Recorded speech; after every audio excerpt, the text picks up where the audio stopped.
Welcome to the Dixie Doggers podcast. We're here to share knowledge and heritage. We hope y'all enjoy. Southern Cross. It's the best cut gear in the business. We run it on our dogs. Hit up Dave Williams at Southern Cross Cut Gear. Go to www.hogdoggear.com. If you're looking for Brahma and Brahma Cross cattle, Marc Rankin with the Rankin Ranch 38 Cattle Company, he specializes in them. He is the man for the job. He's based out of Oglethorpe County, Georgia, and you can contact him at 407-832-2077.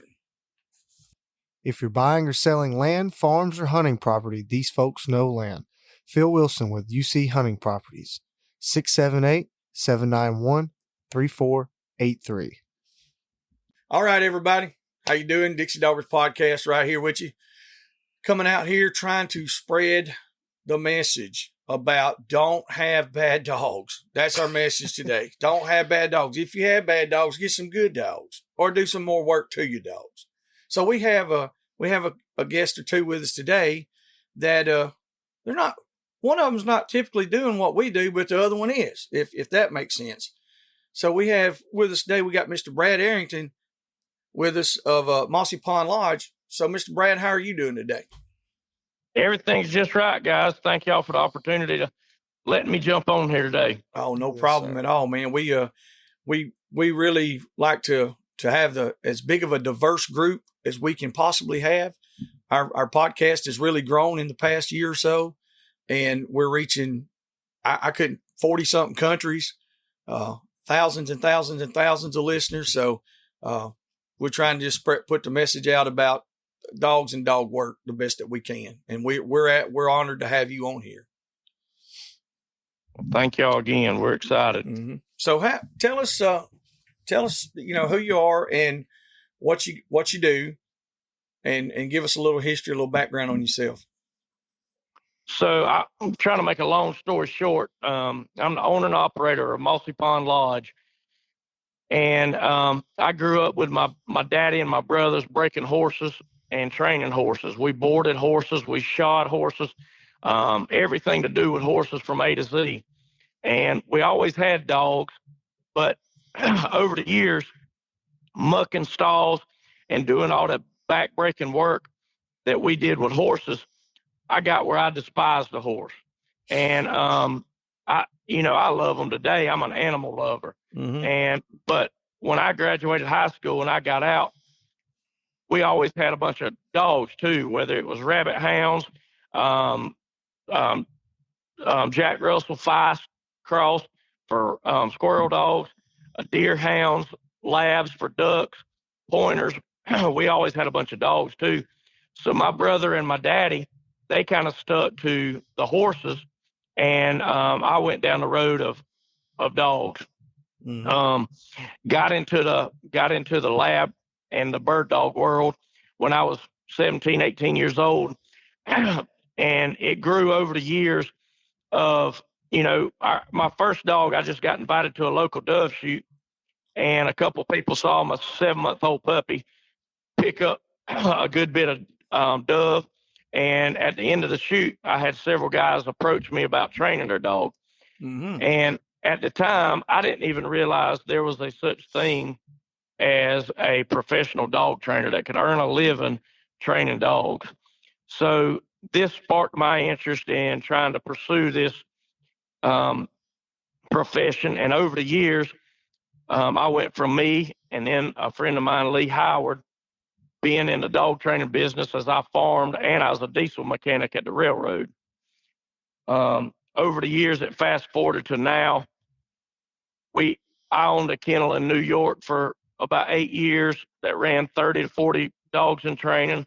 Down here in Georgia now, we have about 150 in training that are just customers' dogs, from puppies, started dogs, finished dogs, everything from A to Z. I apologize about my voice today, guys. I'm a little sick. Yes, sir. But so we have a big operation on training dogs. We created a place and a business out here that is based around, and you hunt around the customer and his dog. We hunt ducks out here. Our ducker operation is based where you can train with a professional trainer and then go out in the field or the swamp and train with that dog and hunt with that dog with a trainer with you. The same as our quail operation. You go out with a professional trainer with your short hair, with your English pointer, your setter, your Cocker Spaniel, your Boykin to flush or to point. We have lodging amenities. We have 3 different lodges. We have 2 lodges in Georgia and 1 lodge in, 4 lodges. We have another lodge in Bassett, Nebraska, where we do pheasant, waterfowl, ducks and geese, sharp-tailed grouse, and prairie chicken. Wow. And then we have a lodge in Norway, across the big pond, where we do 3 different types of grouse. So we have designed and trying to create a place, and it's all based around dogs. We also have our personal dogs here. We have probably 60 to 80 setters, English pointers, German short hairs for our quail operation. For the guys that need a brace mate with their dog or need some more dogs if their dog gets tiresome in the hunt. Yes, we probably have another 30 retrievers for our duck operation. And then the part that Hunter Boatwright, he's sitting here with me today. Me and Hunter went to grade school together. We've hunted and been best of friends for years since we were youngins. And he's one of the best hog men that I know.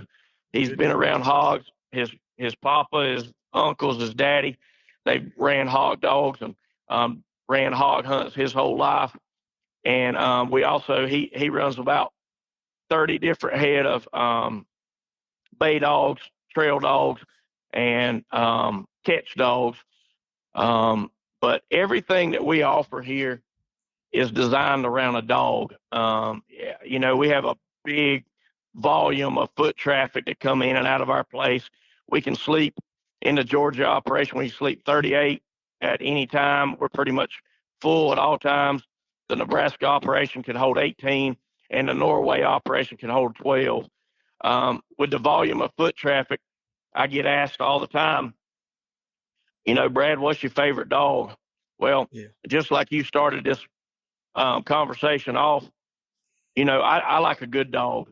I field trialed these labs from coast to coast for about 12 to 15 years. And I learned one thing.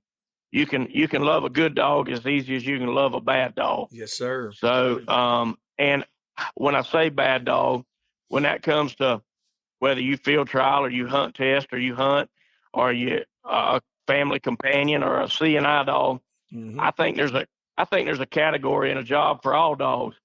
But if I'm trying to run a field trial and win at a national, that C&I dog ain't what I want. That's right. And vice versa. That jacked up lab that I'm going to win that national with, he's not the dog that I want at the nursing home as a service dog for my elderly people right here in my community. Yes, sir. It's 2 different worlds. Hunter, when he's out here with these bay dogs and even our catch dogs, they ride on a wagon and he roads them up there with 8-year-old, 7-year-old youngins, and they loving all over them. But then they go in there, and I got a bunch of 4 30-year-old men that are going in there for their bachelor party that have never hog hunt. when boss catches, we're not worried about him miscatching or coming off the hog where these people get hurt. He's going to protect them. He's going to do his job like he's supposed to do it. So in a nutshell, that's what we do. We're in the entertainment business. We're in the hospitality business. We entertain with our hospitality in these lodges. We cook for you. We stoke the fire for you. We serve you cocktails if that's your temperature that you want. And but we also, when we go out in the field, it's all about the dogs and about dog work. No matter what environment or experience we can provide, when people call back or send a review or talk to us about their highlight of the event, it's funny. it always makes that circle and always comes back to old Joe out there in the duck blind, or boss catching that 350-pound boar hog with 3-inch cutters. I mean, it all comes back to the dog. They might not remember our guys' names, but they remember our dogs. There you and go. That's the experience that we're after. That's awesome there. And like a lot of the guests that we have on, when I started doing this a while back, first thing I would do is I would kind of investigate to see who they were and see what all they did and all that. Well, I didn't have an element of surprise for myself. So in the past year, I don't do that anymore. Nate will pick most of our guests, and there's a lot of them I don't know or that I'm not real familiar with or anything. And Nate was telling me about you, and I was like, I wanted to start checking so bad today. And I'm glad I didn't, because like I'm really, really surprised at how big your operation is, at how many dogs you have, or that y'all accommodate. And kudos, my hat's off to you and to Hunter, because I can tell you right now, I'm not going to say I'm a dog man yet, but I'm trying to be. The older I get, the more I'm striving to be a dog man. But for somebody that can take care of, 30 head of dogs, hog dogs, we do the same thing. My hat's off to you. And to be able to run them and hunt them, it's a lot of work. And so you guys have got to be producing some really world-class dogs. We love it. We're passionate about it. We got 94 employees, and if we have an employee that's not passionate and cares about, whether it's our chefs that care about that wild boar that he's preparing for our guests that night that they caught that morning, or our guides that go out and love the trail and love the track and then love the bay and then love the catching and aren't giddy every absolute hunt that they go on, we'll help them try to find another job. There you but go. This ain't it. We want them to be just as excited as our customers. And rightfully so. Yeah, rightfully so. Like there's been quite a few times that we've carried people out, and I really feel it a lot of times like we're more excited than they are. Like we get fired up, because I guess it's one of those things. Some people do things in a repetitive motion day in and day out, and they kind of get at a stalemate, or they get bored with it or whatever. I'm not bored with dogs, at all. No, amen. I worked as a diesel mechanic out at the railroad, and met a lot of great men. Learned a lot about life from the time I was 18 till I was about 25. Mm-hmm. And I worked third shift where I could train dogs and handle dogs during the day. But I remember looking at the clock every day, or having to get ready at 10 p.m. when my family and my friends was either going out on Friday, Saturday night, or either turning in for the night on a Monday or Tuesday. And I watched the clock. And when I finally took the plunge, my mama didn't want to talk to me for about a year when I quit the railroad, because here in Waycross, Georgia, yes, if you have that job, I mean, that's cream of the crop. Mm-hmm. They gonna take care of you. It's a good security salary. They got great benefits, and there's great people that work out there. But when I quit and I was going to be a professional dog man, a lot of my family thought I was crazy. But since I was 25 years old when I quit, unless I had an appointment with a dog customer, I hadn't looked at the clock since. Amen. And it's been a dream come true. Every day I wake up at 4:30, and when I hit the shower, I'm sitting there thinking about what I can do and what dog I'm going to pull out as soon as I get here to the farm. So I love it. Like when I was 5 years old and holding that first beagle puppy that my papa gave me, and I'm sitting there smelling that puppy breath and loving on that puppy. It's like that to me every single day. And I thank the Lord for blessing me with this profession that we do. Yes, sir. Ain't no doubt. And I mean, were you describing things like that, and your path, your journey that you've done? I've got a 25-year-old son sitting right here across from me. I'm 24. Almost getting close to 25. Hey, I feel like I'm getting old. And like when you were literally saying that, I could see those little wheels just steadily turning, because that's what the path that's taking him. And it's not that like he really had to give up all this other stuff to do one certain thing. It's just the path that it takes you. And for, like you said, I know like our age group, you didn't hear of any professional dog handlers or dog trainers. I know when I was a kid, when I was 15 years old, if you'd have told me you could make money training dogs, I'd have told you was a lie. You was crazy. That's right. And now there's people that do very, very well for themselves, and it seems to be a good solid business, but it's a lot of work, and there's so many sacrifices that you have to make. Like you said, while your other buddies are going out doing this and doing that, you working dogs, or you're working that's your job. That's the way it's been, and been blessed with an amazing wife that stuck by me through all these sacrifices. I used to spend 7-8 months in New York every summer because I was hunting that cooler weather, and I would go up there every summer, and she was back here raising our kids, and a lot of sacrifices from my friends, my family, but it's paying off where I can sleep in my own bed at night here in Georgia every night, and I've met some amazing people. A real dog man, I rarely run across a bad person. Most now they might be men's men and tough guys, but they're always big hearted, and they care about people just like they care about dogs. Yes. So a lot of good people in the industry for sure. I have to agree with that wholeheartedly. It's to find but what you said, a true dog man or dog woman, whatever, is a different person. They're a different breed. You got a lot of these people that have dogs, but that doesn't mean that they're a dog man. That's right. By no means. And generally you can pick those out. If you're a dog man yourself, you can pick them out real quick. That's right. But I mean, I'm with having a business like that and doing all these things, what are you looking for in the future? Where do you go now? Like you've already got a good business established. You're top tier. So where do you go now? What's your next step? What do you do now? We'll be back after a quick break. A quick thanks to supporters of the Dixie Doggers podcast: Southern Cross Cut Gear, UC Hunting Properties, Rankin Ranch 38 Cattle Company, Animal Housing Solutions, Boars N Broads, Ada Wide Transport, Crockett Taxidermy and Processing.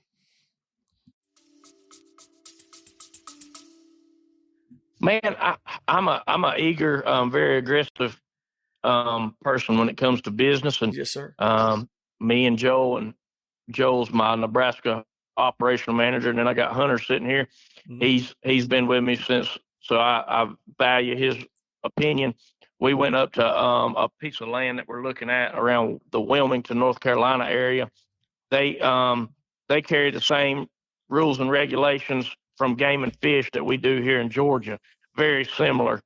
And we're looking at putting a place up there. They have an abundance of hogs now around the coast down there, and their land and terrain mimics what me and Hunter grew up on, these flatwoods, swamps. So that, that I think that we're going there. We every day it's just like a ball club. Just I pull for Georgia Bulldogs, but I always give my employees the Nick Saban experience and the Nick Saban mentality. Yes. Every day somebody's trying to earn a spot up on the. If you're trying out for quarterback, just because you're fourth string don't mean you won't be playing the ball game next year. That's right. I try to level up and better my team, better my dog operation. When I was field trialing, I ran a pack of 20 hounds or 20 labs, and from coast to coast, 42 weekends a year. And my customers, of course, loves blind, about like your little boy on the ball team. You think he's the best one on the team. Well, my dog customers, dog people, they thought more of their dog than they did of their youngin'. But every day one was getting cut, and every day one was moving up the ladder to the top. Yes. And, when I'd run a trial, I'd run from 8 to 12 with a pack of 20 I was training. And I have that same mentality when it comes to my 94 employees. Of course, the worst thing in the world is me to have to let somebody go. But, of course, I try to provide them another job outside of our job. And with the resources and relationships that I've built over the years, I try to help them. But at the same time, it's not my fault. It's their fault. Mm-hmm. And maybe the dog's not capable of being that number 1, 2, or 3 hole on my truck. But we got to find somebody that is. And every day we got to make them better. It's just like Hunter's hog dog operation. His tracking dogs, his trail dogs, his bay dogs, and his catch dog, 10 years ago, he was good, best that we would see around here. But now he speaks one word to that trail dog, it comes off of the trail. He speaks one word to that bay dog, they stop barking, where we can talk to the customers, and that dog's not barking in our ear when we have her tied to the tree. Mm-hmm. That catch dog, you say caught hog one time, he releases when he's just been tussling one for 3 minutes and not letting go, protecting our customers. We try to level up each and every day. And, there's a lot of work in that, leveling up, not being complacent, not settling for us being good, looking for greatness, looking to be elite. And, I would say that more so than the next project. Next project, we are looking at the Wilmington, North Carolina area. But leveling up is where we put a lot of our time and energy right now. Yes, sir. Yeah, that is a great outlook, 100%. And I think if more people would do that, even with just, that doesn't necessarily have to be on a giant business scale. It can be something as simple as, like you said, having a pack of 6 or 8 dogs, but put your time into them, evaluate them, and hunt them, and try to level up. It can be applied to anything, and that's a good thing to go by. Yeah, one thing I learned, I had a mentor, Hugh Arthur, came and helped me for about 10 years with my dogs. He's won more field trials in the lab world than anybody else. He's from Lincolnton, Georgia. Yes, sir. And he come down here Tuesday, Wednesday, Thursday for about 10 years to help me, make me better. A lot of people frowned on it, made fun of me, said, "You're a professional dog trainer and you hiring another trainer to help you." Well, Tiger Woods has a coach. Yeah, that Mr. Hugh wasn't like a regular person, from what I know. No, he was like a regular trainer. He was a great dog, man. This is what I was going with this. Every day when we'd get done, he said, "Pick your top 2 dogs." Mm-hmm. And I'd pick them, and we'd get in the truck and we'd move locations, and he'd say, "All right, set up another setup," and we'd work them 2 dogs. And I said, "What in the hell are we working our best 2 for? Mm-hmm. I need 19 and 20 to step their game up to keep making the rig."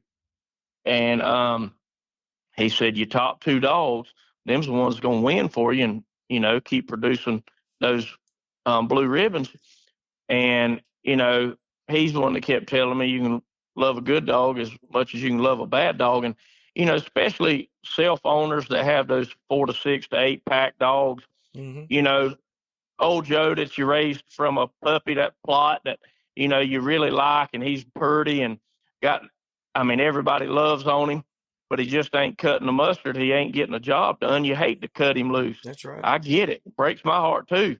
But he might be great for your friend Joe down the road that comes barbecues with you as a pet. But if you settle and you don't replace those lesser talented dogs for better talented dogs, you're always going to stay in the middle at a good instead of a great or an elite operation. Even when me and Hunter go pleasure hunting, when we show up, I ain't trying to show nobody up. I'm competing against myself. But when we show up and we go on a pleasure hunt with our buddies, by God, we want to bring the best stuff they got. That's right. And I want to be the best. I want to have the best dogs, the easiest to handle. When I tell them something to do, I want them to do it right then, not after I ask them 4 times. And it's just leveling up your small program or your big program. Mm-hmm. Just level up. That right there. There's a lot of listeners that I know that's going to help them out there in the dog world, especially a lot of our younger hog hunters. They're so eager to have a great dog that they'll settle for a pretty good dog. When you fall in love with them, that's you exactly, fall in love with them. and it's, and I realized that a few years back, and all the years I've been doing this, I caught myself, and I even said, I was like, I can't believe I've done this, because the dogs, they just were, a couple of them, they just would not do it, and I didn't give them way more time than I'd ever give another dog, and I said, you know what, I got to move on, and it breaks your heart, like you said, it's tough, but at the same time, I want to have the best that I can possibly have. Well, we got them 4 lodges. We let them sit on the front porch with our guests. Let our guests love on them. Mm-hmm. Give them a job. But him being the best bay dog for me may not be his job. That isn't how God designed him. He just ain't got the talent to do it. Yep. But me fooling myself and saying, God, I love Joe. Well, Joe just ain't got what Blue's got. Mm-hmm. That Blue dog, he's just better. That's all it boils down to. So spend the time on the great dog, and give Joe a job up there on the porch, welcoming guests, let people rub on him, love on him. And if he's at your house, put him on the front porch with your family and kids, or at haul him back and forth to deer camp when y'all are out grilling, or hog camp. Let him hang out with you there. But as far as him being your number one the next morning to put on the trophy boar hog track that you've been watching on camera and hunting, he ain't the one. Yes, sir. You got to put Blue on that one. That's right. Now on these, the labs, your field trial dogs and stuff, what kind of bloodlines were you running? And I'm not familiar with much on the labs and stuff like that, but we do have a big variety of listeners, and we have people that they run duck dogs, retrievers, all different types of bird dogs, and so that might be something they would be interested in if you don't mind sharing that.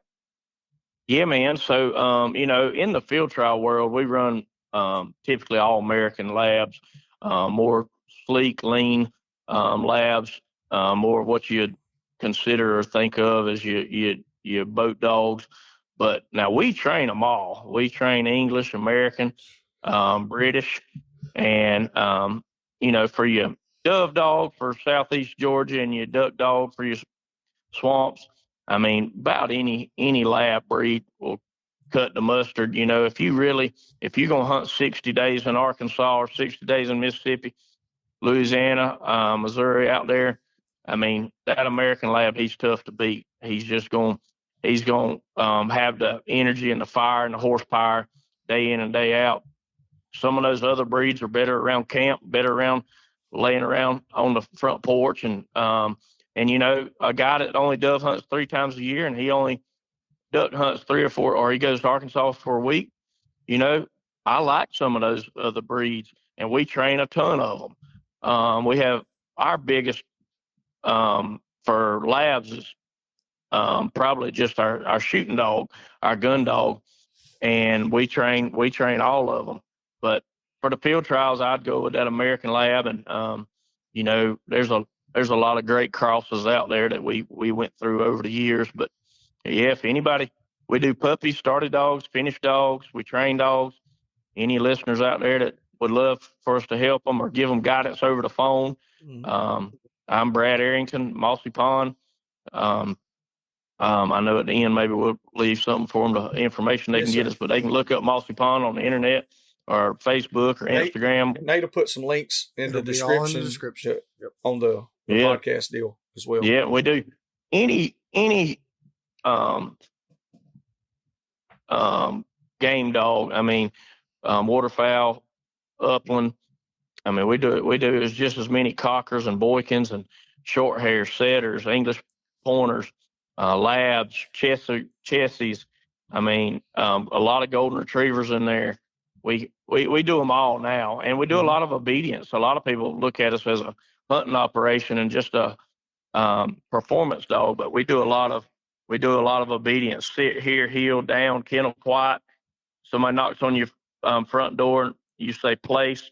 That dog will go down the hallway into the mudroom and lay on his place board until you tell him he can get up. I mean, we do a lot of that. So anything to do with dogs, I've been doing it my whole life.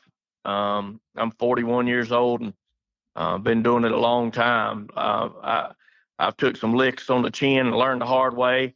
And like I said, Mr. Hugh Arthur spent 10 years with me. I'm not going to say I got all the answers, but we've done it for a long time and a lot of hours. Yes, sir. That's pretty daggum. That's pretty awesome to me. I mean, it's now on the hog hunting deal. Now I done got it's done piqued my interest a little bit about what Mr. Hunter does over there. What kind of dogs is you running, Hunter?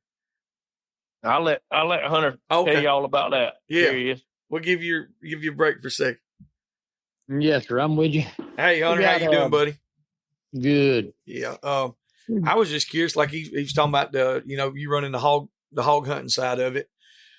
What breed of dogs are you running? And do you run like long range cast dogs or walk dogs, rig dogs? I got some of all. Okay, that's the same thing. That fits all situations. Yes, sir. I got some trail dogs that I call, my main dogs, blue tick, plot cross. And then I got couple of bird bulls that we catch with. And then I got a couple of short, cur dogs, leopard, Catahoula, bulldog cross. But my main dogs I use are plots and blue ticks. I just like and I got 2 tree and walkers that are real good trail dogs also. So I got a little bit of it all. Okay. But I like the hound part. They're a little less gritty and long range. They'll run one for they'll run him all day. I've run the same boar hog for 6 hours or 7 hours before I bait him. Yeah. And see, we're just now getting to where we even have races like that here. We don't have a big population of hog hunters in our area now, but we travel a lot and we go with a lot of other hog hunters. And the first time we were on I think the first long race we was on was down at Henry's. It was 5 hours or so. Mm-hmm. And I was really amazed at how well the dogs did, how they held up, because we were running a little, I guess you'd say a rougher style cur dog. And, right. And I'll be honest with you, like the cur dogs that we have, they will cast as good or better than most any cur dogs that you've seen. They're not the greatest by no means, but like they'll cast. But at the same time, like you said, running them for 6 or 7 hours straight, that's going to be tough for any cur dog to stay in the race that long. I'm sorry, and we've got a little bit of, we got a running walker on the yard now, and he's really, really got the bottom to him. Yeah, and I'll jump in there. A lot of that's got to do with the customers we got. Yeah. When Hunter guides these hog hunts, if it's more of a young bachelor group, young men coming down here, he'll put a more grittier style dog on there. But if it's an old timer that wants to listen to him run and race, he'll put the tree and walker and the blue ticks on that race. But he's got some that'll stop him in a hurry. Shoot, but you don't want to have to break your neck trying to get to them. That's right. Not when you got a 60-year-old man, him and his wife wanting to go to a hog bay and you got to run 300 yards in there because you're worried about dogs getting cut up on a big boar hog. It's definitely better. And especially if you got a man and his 2 little boys, 11, 12 years old. Mm-hmm. It's them hounds. They just circle him bay, and you can take your time, walk in there and listen to the show. Yeah, that's what I like. Mm-hmm. Yeah, I've grown to really, really enjoy that myself. Like we ran rough dogs for a long time, and I was always in a hurry, like you said. Oh yeah, yes. I don't run to a bay anymore. There you go. I walk. I done got about hurt my leg and broke my neck trying to tear through them vines to get to a dog. Now all the dogs we got pretty much stand back and bay him, unless it's a real small hog. Yes, sir. And I'm one of those that, if it's a real small hog and they catch him, I just about rather them go ahead and stretch him out so that way I don't even have to go in there. There you go. You can hear him squealing, That's for sure. But I was just kind of curious on the breed of dogs that you guys ran and the style of dog. I got a couple of Kimbers too, Kimber Curs, and we raise Kimbers. they just they're really really good dogs too, and they'll beat the bushes. They'll go hunting and all. The two I got, they're a little rougher, Yes, but they work real good if you're messing with a big hog and you want to stop him quick. Yeah, we've been raising Kimmers for a few years, and I guess over the past 20 years I've had some type of mountain cur or Kimmer cur on the yard. But we've got a few. We got one little male that's straight out of a female from Robert Kimmer and Mr. Plunkett's male dog, and he is a fine puppy. He's big for a Kimmer. He's really big. He looks like he's got a little hound in him, if you ask me. Yeah. Right. But that rascal has a nose on him. He's so funny, though. He don't know how to use it. He's still real goofy, real puppy goofy. And he was trying to cold trail the other day. And he was running. He was going. He'd bark on it. And he'd be like looking at me like, is this what I'm supposed to be doing? Yeah, it's funny. I love messing with them puppies. Yeah, these two I got, they'll run one as until they lose, they're getting some water or something and they just can't work it out, but they'll run him for, I've had them run one the other day for 3 hours. So they got a lot of bottom to them. Yeah, that is. That's really good. That's nice. To have cur dogs that stick 3 or 4 or 5 hours. I mean, I've heard people tell stories, of having cur dogs that'll stay in there for 5 or 6 more hours. But I don't know if they're 100% cur or if they got a little bit of something else in them or what. But most of the guys down here, they'll run a mix. A lot of them will be like a 3/4 cur with a 1/4 hound in it, That's right. That seems to work pretty good. This main catch dog that we got, he's white English and cur cross. He's got a long bushy tail. He's solid white with a little bit of brown on him. Yes, looks like a yard dog basically. but he's mild mannered, and you ain't got to touch him. You say caught hog, he'll be sitting over there watching you tie the hog or do whatever. He'll follow you out to the buggy. Won't never put his mouth on the hog. You ain't never got to touch him. Now sometimes he's waiting on me at the buggy when I get back. Yeah, we've been with people that their dogs would sit there and chew on that hog, and a lot of them they let them do it, and I'm like, "Ooh, I can't handle that." Yeah, I don't like that. When I put my hands on him and I get him on his side, I want the dog to be pretty much done with him. Yes, and that takes a lot of time to generally, in the past that we've done it, it takes you just got to be consistent with it. It's what I found. I'm not a professional dog trainer by no means. You got to train them. You got to work with them and collar condition them with these new collars and systems we have nowadays. It don't take a lot of time, even with a bull-headed bulldog. Yes. You can make any of them listen, but with time, you just got to put the time in. Yes, sir. That's it. So what kind of systems do y'all run? I run a Garmin Alpha. Garmin, okay. And the TT25 collars, with the train track and tone. Yes, that's what I've been running as well. Have you had any issues with yours as far as like like picking up the tracking part?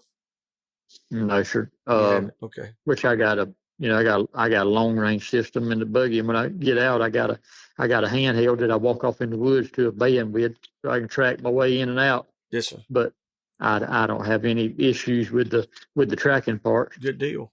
Well, I was just curious. We live in the, I ain't gonna say it's like mountains. It's the foothills to where the mountains start, but it's a little bit of elevation. And man, we've been having ours have been giving us a fit. I mean, we update them. We've checked all the connections on like the antennas. We've changed antennas on the collar and the handhelds, and it just, one day they'll track really good, and the next day I'll lose them at 300 or 400 yards. Huh. So I don't know what it is. Yeah, it could have a lot to do with the weather conditions too. Yeah, yes, sir. Ain't no doubt. I believe it very well could. But I've talked to, I don't know, I bet you on social media I probably talked to 100 or more people that they're having similar issues. But then I had the same amount of people that said they don't have any issues. So, you know what I mean? It's a toss up. Right. So we were looking into maybe trying out the Daltrey system ourselves, and just to see if it works better for where we're at.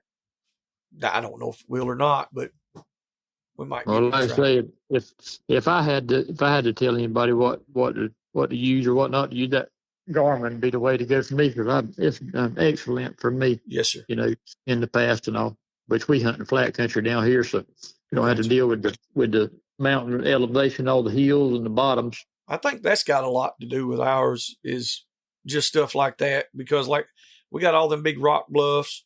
If them dogs get up under the edge of one of them ledges, they can't get reception. So that might be a lot of the problem, but I don't know. It's one of them things. I love the technology part of it. It definitely has helped us tremendously from what it was 20 years ago or better. I ain't no kidding. How long we used to hunt dogs all night, next morning till daylight, trying to look for a dog. We didn't have a tracking collar. That's what I was fixing to ask you. How long you been running the hog dogs?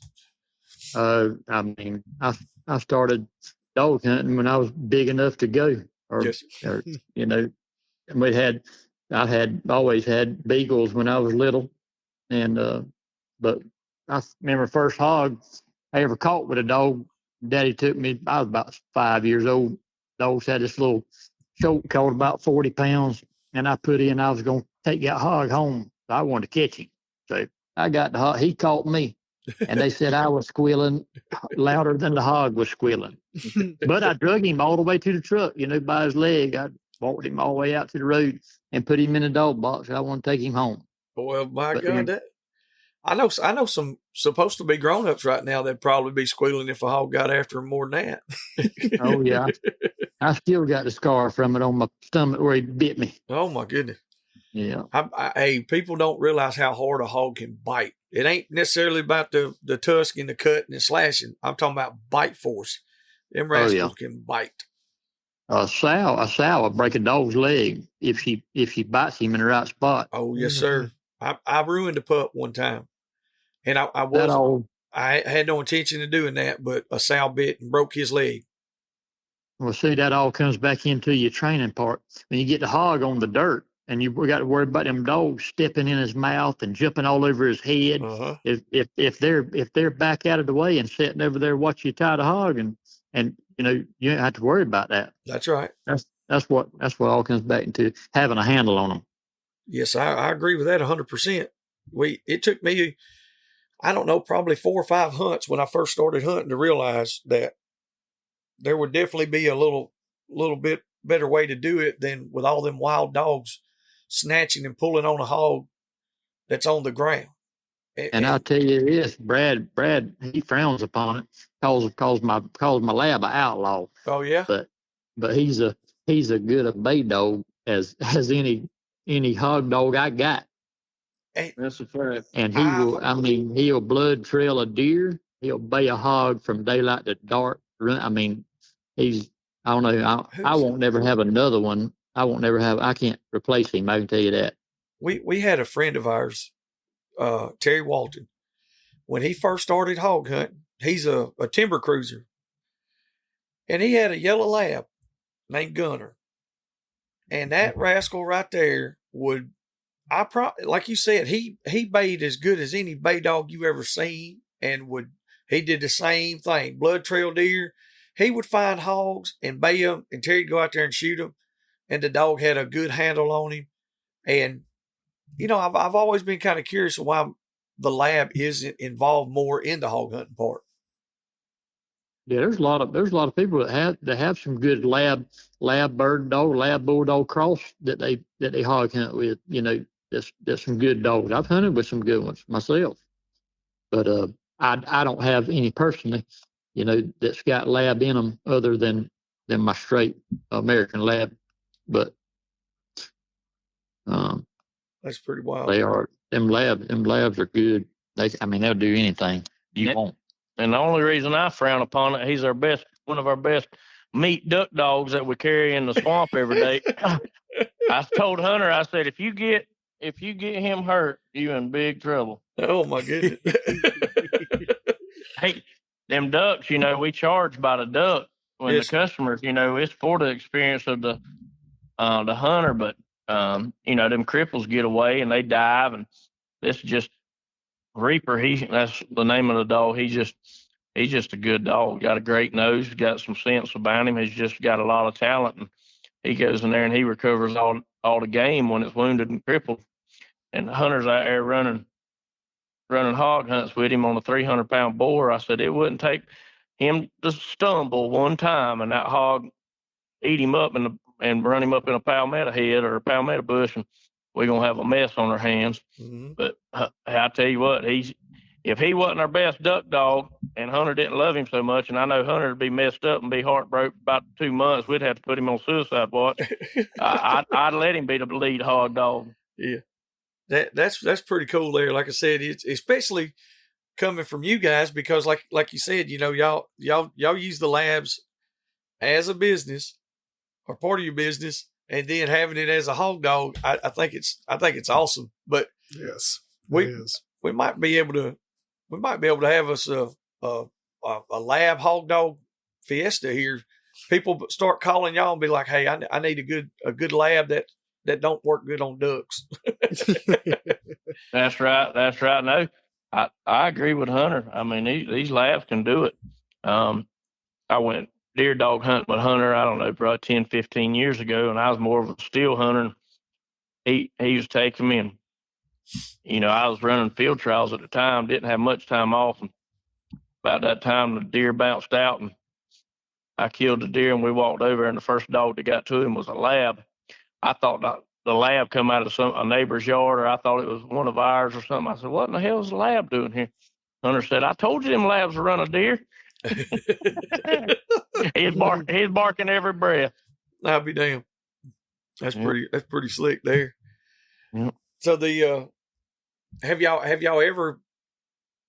I mean, you said some people that had some lab and bird crosses and stuff for hog dogs, but have y'all ever intentionally crossed the labs to anything else? Gosh, more of our sport in the lab world and even the bird dog world, the purity of the breed, for all kind of diseases and everything is high priority. So as I learned this over the years, we, all the health clearances, EIC, C&M, heart, thyroid, hips, eyes, and elbows, all of that. I understood what the lab world was trying to do to better the breed, and it's kind of a different world.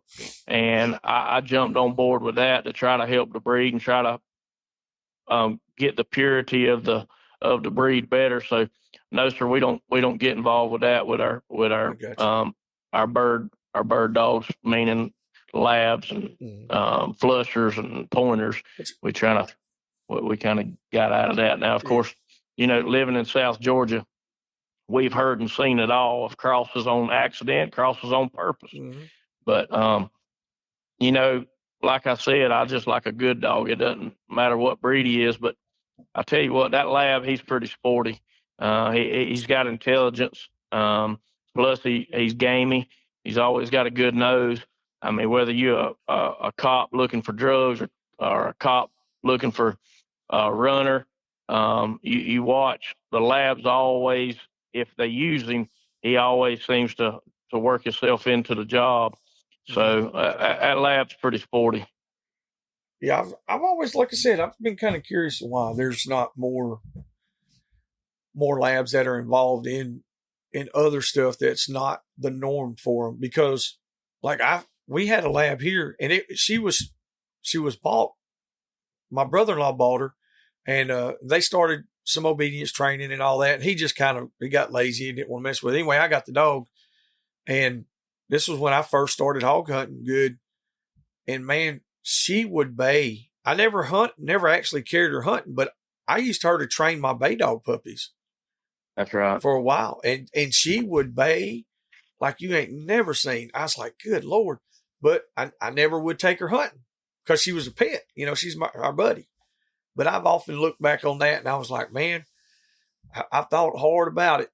I really have, because I've run a lot of crosses doing the hog dog stuff. But sometimes I don't know. I see the point with keeping the purity. I really do, because I've raised several other breeds as well, and they do better as a pure-blooded dog. That's right. The health issues and all that, it really does better. That's right.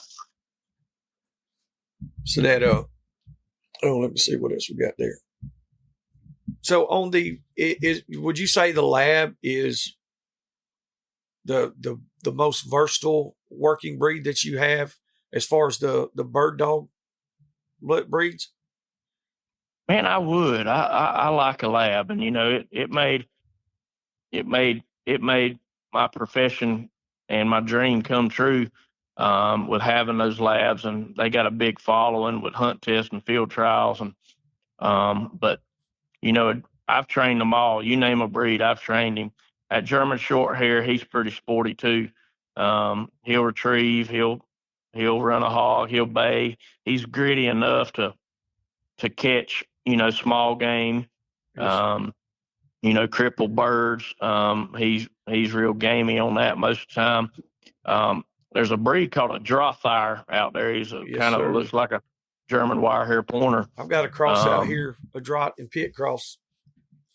I told a man this morning, he called and he said, Brad, I don't want a lab. All my buddies got a lab. He said, I want something that's different. I asked him what region he hunted in. The Drothair doesn't have quite the coat that a lab does or a Chessie does for the real cold weather. But outside of that, I told the man this morning, I said, I've trained a lot of dogs, and I've trained a lot of good labs. I've trained a lot of bad labs, but I've never had a bad Drothair. And I've probably trained, 60, 80 to 100. But a true Drothair that's registered Drothair. Yes, sir. Through all the clearances of his parents. That's right. I've never had a bad one that doesn't have the intelligence and the talent to be trained, be compliant with the trainer, to work with multiple handlers, etc. That Drothair, if you're asking the question, that's a pretty sporty breed as well. Yeah, we've had a couple over the years, and it started out a good friend of ours. He purchased a couple, and he wound up. He got into a big discrepancy issue there, because he was breeding them to bulldogs for all dogs. Yeah. And so that was kind of the end of his field trial days with the Vardaman Deutsche Verthar Society. Man, I tell you what, you talking about a group of folks taking care of a breed. Yes. Kudos to them. They don't put up with none of it. And if some of these other breed groups would jump behind their breed like they have, they'd be able to protect it. But they don't put up with much, and good for them. Yeah, and that's what, and we kind of knew that going into it. And he was doing it kind of, and I don't. It's one of those deals where he was kind of like just being an ass about it, saying I can do what I want to do. And in all reality, the pups that came out of it, he gave them to all of us. To use. And you talking about phenomenal. Oh, I'm sure. I mean, absolutely phenomenal dogs. Oh, I'm sure. I've got a male out there right now. He's 6 years old, and he is big old block-headed looking rascal. He looks kind of like the color of an English pointer, but with longer hair and a bulldog head. He's kind of ugly, but he can get the job done. Yeah, but like you said, they protect that breed, and that's a good thing. It really is. That's right. Because we've had the American Hunt Terrier Association, and it's the little Jags, the Yog Terriers, and we started it years ago. And I told him then, I was like, man, if we just let people do whatever they want to do, this breed will be watered down and no good in no time. And it took about 8 to 10 years, and that's exactly what happened. Yep. I've seen it happen with a lot of them, and I've seen a lot of them over the years. The breed get better. These labs and Goldens, they're really putting a lot of hard work into this, health clearances on them. And, yes, if you ever see one with EIC these English pointers with exercise-induced collapse, and he can be the best dog, and then he goes there and has an episode in the field. It'll break your heart. And to weed that out and to test for it, if you're not doing it, it's something that you need to do, because you put all the time, blood, sweat, and tears into a dog, and he can't help it. But to have him out there and he does a good job, and he's running the hunt, and he gets a little revved up and he has an episode, it'll break your heart. So is it kind of like, I'm not really familiar with it. I mean, I've heard the terminology and stuff, but is it kind of like do they have like a seizure, like a physical deal going on with it? Yes, sir. They'll have a seizure, almost swallow their tongue, bite their tongue in half. It's a bad deal. And we got an English pointer right here on the property named Superman, and everybody says I need to do something with him, give him away as a pet or put him down. But we cater to his needs and let him hunt a little bit in the start of the hunt. But if it's monitored properly, you can kind of watch for it and keep him away from an episode. But it's pretty heartbreaking. Superman's probably the best English pointer on the property. And between our preserve dogs and our customers' dogs, you talking about a mix of 100 dogs or better in that category in our pointing breeds, and he's probably the best. But he sure enough has it, and that just comes back to who bred him. Yes, sir. And and maybe those people didn't have knowledge, and that's why I brought it up. Look for it, test for it. It's not an expensive test. It's a blood test, and if there's a carrier, clear, and affected, and you can't breed an affected to anything, and a carrier, you can still breed a carrier. You just got to breed it to a clear. Yes. And of course, a clear and a clear produces all clear. But what other tests do you recommend for them to have? That way, in case somebody's looking to buy, like if we got listeners that's looking to get a dog, what do they really need to look for? Is this on their paperwork and stuff like that? Yes, sir. Well, of course, the hip dysplasia that we've all dealt with and we've seen our whole lives with labs. Yes, sir. That's if everybody can get behind that one. It's the X-ray that you get after they're 24 months of age, and it'll tell you if he has hip dysplasia. And if he has hip dysplasia, as bad as you want to breed old Blue, you just don't need to breed him. Yes, and if we could all work together as a whole and weed out this hip dysplasia on dogs, and it is hereditary. I don't care what anybody says. The dogs that come back with excellent hips or good hips, and you breed to a good hip bitch or excellent hip bitch, this doesn't come back and it doesn't reoccur. So if we all stick together and work on this thing will be weeded out of the gene pool, and we won't have to worry about a 3-year-old lab that's a crackerjack, somebody or some old man or young boy's dream dog. Hips blow out by the time they're 3, and you either got to put him on one of them wheelchair carts or put him down. Man, you talking about breaking your heart. Oh yeah, I've never had to deal with that. But one of my best friends, we were growing up, he had a little black lab named Buck. Never forget it. And when that dog was like, I figured he was in his prime. 3 or 4 years old. He was retrieving. He was doing good. I grew up in Arkansas, right there in the Flyway. So, everybody duck hunted, goose hunted. And that dog, he got where he was running like real stiff-legged in the front. And we couldn't figure out what was wrong with him. And then they carried him to the vet, and he had hip dysplasia. And, later on they had to wind up putting him down. And it was a bad deal. So if that's something that can be prevented, through selective breeding, I wouldn't see why people would not want to be on board to do that. I think a lot of it, guys, is just education, and a lot of us grew up. You've heard me and Hunter telling stories of crosses coming up. I mean, my papa didn't look at health certificates and health issues. He was looking to better. He took his best 2 dogs, no matter what, and bred them. Really didn't matter the breed. But if we can spread the word and get people educated on why you don't want to do this, people will start looking at it a little bit stronger. And we can all work together as a whole. All of us are dog lovers, or we wouldn't be either listening to this conversation or having this conversation. That's right. But we work together, and it can be better over the next year's decade for our future hunters, and for us as well. Yes, sir. I mean, that's I think there's, like you said, the lack of information and even misinformation is a big issue. If people would get educated on a lot of these things, it would definitely make it better.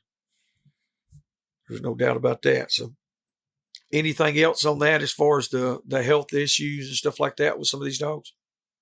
Man, I think we could go on and on. Maybe if me and Hunter didn't screw this up too bad, maybe y'all invite us back on and we could have an hour talk on it. Yeah, that's fine. Which like I said, I know you said you wasn't feeling too sporty today, cut down under the weather a little bit. I think everybody's had something going on. Well, you know how this South Georgia weather is. One day it's 90 degrees and my kids are asking me to go to the beach. Yeah. And then the next day we wonder if we're going to freeze to death. Oh, wow. So, yes. Yes. Mother Nature has been very bipolar. Yep. We get in that duck swamp every morning about 5 a.m. And one morning my lungs is filling up with 25-degree weather and spit and snow. And then the next day it's 90 degrees and mosquitoes about to tote me off. So we've been running about every morning since October 1st. So good night. Y'all stay busy, don't you? We try to, yes, sir. Ain't nothing wrong with that. So we'll, like Nate will put the information, some links and stuff. Mm-hmm. So that way, if somebody wants to get you guys to train dogs or to come out and visit with y'all or do something like that, maybe we can get some of these listeners, come out there and be some guests with y'all. Mm-hmm. Yes, sir. And on Instagram and on Facebook, it's Mossy Pond Lodge. Yes, sir. We have a website, Mossy Pond Lodge, and my number's 912-281-2070, and I'll take any dog question that anybody has at all. I love to help people in the dog world. A lot of people think since we're in this business as a profession, we won't take a dog call. So Miss Hannah's right here with me. Tell them our Instagram, Hannah. It's at Mossy Pond Lodge. All right. And then our Facebook. And the Facebook should also be just Mossy Pond Lodge. Okay. Sweet. Yeah, guys. If anybody would be willing to reach out, we'd love to have them. And we, like I said, even in the summer months, if somebody wants to come down and run their dogs, Hunter's always open to help people with hog dogs. We got a hog baying pen. We got 3,500 continuous acres. We can run hogs outside of a fence, wild hogs. So y'all lean on us, call us. We love to help people in the dog world. That's a fact. This is definitely something that we're going to be doing. I'm going to have to come get Mr. Hunter to help me teach these dogs to act right. Mm-hmm. He loves it. He'll get them right. He sees some of mine, though. He might just send them back home. He'd be like, boy, they ain't no helping them. There's always a little bit of help. Oh, well, we can help you. It's looking better. It's Giving looking me hope. better. Giving me hope. Fellas, we appreciate y'all so much. It's good talking with y'all. Yes, sir. And like I said, maybe we'll get back with y'all and we'll do another episode in the future. And like I said, I really, really am serious about coming out and maybe just checking out the facility and seeing some of the dogs. And because I love watching dogs work. I love it. And I love being around y'all good dog people. Come see us anytime. All right. Anytime. Appreciate y'all. Thank y'all. Hey guys, Yes, we appreciate it for the opportunity that y'all's brand and platform that y'all have to have us on here to spread the word about dogs. We greatly appreciate this opportunity, and if there's anything we can do for y'all let us know. Yes, sir. Yes, sir. We will. Thank you so much, Mr. Brad. Yes, sir. All Thank y'all. Till next time. We'll see y'all. See you, Mr. Hunter. Yes, sir. All right. Bye-bye. Bye. Big dogs. That's what you call them. Big dogs, fellas. No part timing. No, I ain't and on the fence about it. that's what's so cool because I knew I was like I know because I knew Mossy Pond Lodge. Like I think I followed them already, but I didn't know that like Mr. Brad was the owner when you were saying that. I didn't know he had other lodges. I didn't either. I just like I said, I knew about the one. I knew he was big dogging in Georgia. He's international. He's big the dog. big dog. Yeah, Big dog. arguably the big dog. He's the big dog. I mean, That's anytime you can get on the Eukanuba website, or how do you say it? Eukanuba. Okay, making sure I say that correct. And it's like, got him up there as a team member, you pretty all right. It's Akanaba. I don't know. I had to write it down. Yeah. I can't talk regular. But, like having a variety of guests on like this, I love it. Absolutely. Because here's the thing. There's a lot of these guys that they're not going to talk to us. No, because like we're they're not not breed purists. Like, he's a breed purist. Like, exactly. But he has every right to be. But he has his reasons. Also, like the whole part where, like, he was like, well, no. But he understands at the same time that, because he hawk hunts as well. Yes. And I think that's really, really super sharp right there. Very intelligent man, very good businessman, business-minded, business-oriented. You can tell that. So for some of you young, aspiring dog hunters out there, it can be done. Go work with him 7-8 months out of the year. But it's not going to be easy. That's the thing about it. Everybody wants to do this type of stuff. And there's people that, like, even with us, this wasn't just an overnight thing. I'm not saying like we do this and we make a bunch of money doing it, because we don't. But we do this because we love it. But even at that, like, I'm on my lunch break from work, and Nate's got 40 other things that he's doing.